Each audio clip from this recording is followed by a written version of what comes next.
ഇന്ത്യയിലെ തമിഴ്, തെലുങ്ക്, കന്നഡ എല്ലാം ഉണ്ടല്ലോ. അപ്പോ ഇന്ന് ഇവിടെ വരുമ്പോ മനസ്സിലുണ്ടാവല്ലോ തമിഴിലെയോ തെലുങ്കിലെയോ കന്നഡയിലോ ഏതെങ്കിലും ഒരു ആക്ടറോ അല്ലെങ്കിൽ ആർട്ടിസ്റ്റ് എനിക്ക് പരിചയപ്പെടണം. അങ്ങനെ പറയുന്നത് അങ്ങനെ ഉണ്ട് ആരോ ഉണ്ട് മനസ്സിൽ ഇന്നയാളെ കാണുമ്പോ ഒരു എക്സൈറ്റ്മെന്റ് ഉണ്ടല്ലോ. പരിചയപ്പെടണം, കണ്ടാ കൊള്ളാം. സന്തോഷം. ഇപ്രാവശ്യം ആക്ച്വലി ഭയങ്കര എക്സൈറ്റ്മെന്റ് ഒന്നുമില്ല. എപ്പോഴും അവാർഡ് തരുമ്പോൾ ആ ഒരു ഇതുണ്ടല്ലോ, ആ ഒരു സന്തോഷം മാത്രമേ ഉള്ളൂ. അല്ലാണ്ട് ഒരുപാട് എക്സൈറ്റഡ് എന്നല്ല. നമുക്ക് നല്ലൊരു സിനിമയുടെ ഭാഗമായത് അപ്രീഷിയേറ്റ് ചെയ്യുന്നതിന്റെ ഒരു സന്തോഷം. സമ്മതിക്കത്തില്ല അല്ലേ, ഈ കളിക്ക് ഞാനില്ല. എനിക്ക് കുഴപ്പമില്ല, എന്താ ഇത്രയും സ്റ്റൈലായിട്ട് വന്നുകൊണ്ട് ഞാൻ സ്റ്റൈലായിട്ട് ചോദിക്കട്ടെ. സൈമ ഇപ്രാവശ്യം സ്റ്റൈൽ ഐക്കൺ അവാർഡ്സ് കൊടുക്കുന്നുണ്ട്. സോ ഐഷുവിന്റെ സ്റ്റൈൽ ഐക്കൺ ആണ്.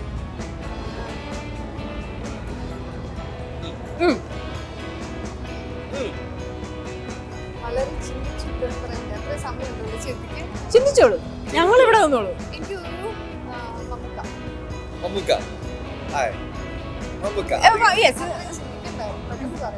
ഇല്ലേ, കുഴപ്പമില്ല. ഓക്കെ, ഐഷുവിന്റെ ഡ്രസ്സിങ് കണ്ടിട്ട്, ഐഷുവിന്റെ അപ്പിയറൻസ് കണ്ടിട്ട് ഐഷുവിനെ ഫോളോ ചെയ്യുന്ന ഒരുപാട് ഫാൻസ് ഉണ്ടാവും.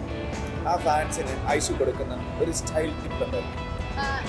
നമുക്ക് കംഫർട്ടബിൾ ആണെന്ന് തോന്നുന്ന വേഷങ്ങൾ മാത്രം ധരിച്ചാൽ മതി. പിന്നെ അവസരത്തിനനുസരിച്ച് ഐഷുവിന്റെ ഫേവറേറ്റ് ക്ലോത്തിങ് എന്താണ്, ഡ്രസ് എന്താണ്? വെള്ള കളറിലുള്ള എന്താണേലും കുഴപ്പമില്ല, വെള്ള എന്റെ നിറമാണ്. അപ്പൊ തൂവെള്ള നിറത്തിലുള്ള ഈ ദേവതയെ, ഈ കുഞ്ഞിരി പ്രാവരെ നമുക്ക് പറഞ്ഞുകൊണ്ട് വിട്ടാലോ?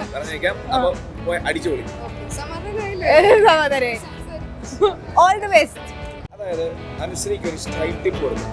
ഫ്രണ്ട്സിനായിക്കോട്ടെ, ഫാൻസിനായിക്കോട്ടെ, അനുശ്രീയെ കാണുന്ന ആർക്കും ഒരു സ്റ്റൈൽ ടിപ്പ് കൊടുക്കും. എന്ത് വേണമെങ്കിലും കൊടുക്കാം റിലേറ്റഡ് ടു സ്റ്റൈൽ.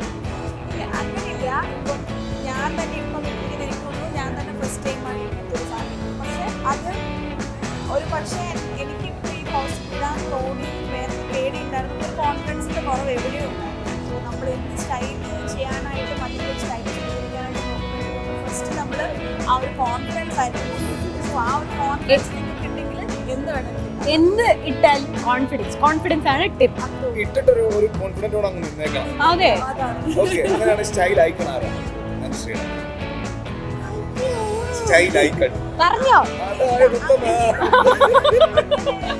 ഒരാളെ മനസ്സിൽ വെച്ചിട്ട് ഓക്കെ അവരുടെയൊക്കെ എല്ലാ അഞ്ചേരും കൊള്ളാൻ പറ്റുന്ന ഇവരെ മാത്രം മനസ്സിലാക്കിയിട്ട് അങ്ങനെയൊന്നുമില്ല. എന്തെങ്കിലും ഒരു ഇവന്റ് വരുമ്പോൾ, എന്തെങ്കിലും ഒരു പ്രോഗ്രാം വരുമ്പോൾ നേരത്തെ എവിടെയെങ്കിലും ആരെങ്കിലും കണ്ടിട്ട് ആൾ ചെയ്യുന്നത് ഈ ഒരു ഇവന്റിന് കൊള്ളാം, അങ്ങനെ മനസ്സിൽ വരുന്ന ഒരാളുടെ പേര് പറഞ്ഞു, ഇന്ന ആളിട്ട് ഡ്രസ് കൊള്ളായിരുന്നു. ഒത്തിരിയായിട്ട് നോക്കാറുണ്ട്. ദീപിക പതിക്കൊണ്ട് ചെറിയൊരു ചായപ്പ് തോന്നില്ലേ? ഇല്ലേ, അത്യാവശ്യം ആൾക്കാര് മലയാളത്തിന്റെ ദീപിക പതിക്കോട്.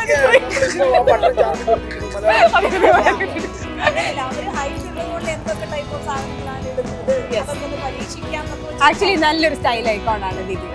ഉത്തരം പറയാൻ ഭയങ്കര ബുദ്ധിമുട്ടുള്ള ഒരു കാര്യം ചോദിക്കട്ടെ. ഈ ഒരു ലുക്കിൽ വന്നു നമ്മൾ കോൺഫിഡന്റ് ആയിട്ട് നിന്ന് കഴിഞ്ഞാൽ ഏത് ഡ്രസ് ഇടാന്ന് പറഞ്ഞു. ഈ ഒരു ലുക്കിനെ അനുശ്രീ എങ്ങനെ വിശേഷിപ്പിക്കും? ഒറ്റ വാക്കിൽ. ഈ ഒരു ലുക്കിനെ അനുശ്രീ ഒറ്റ വാക്കിൽ വിശേഷിപ്പിക്കും.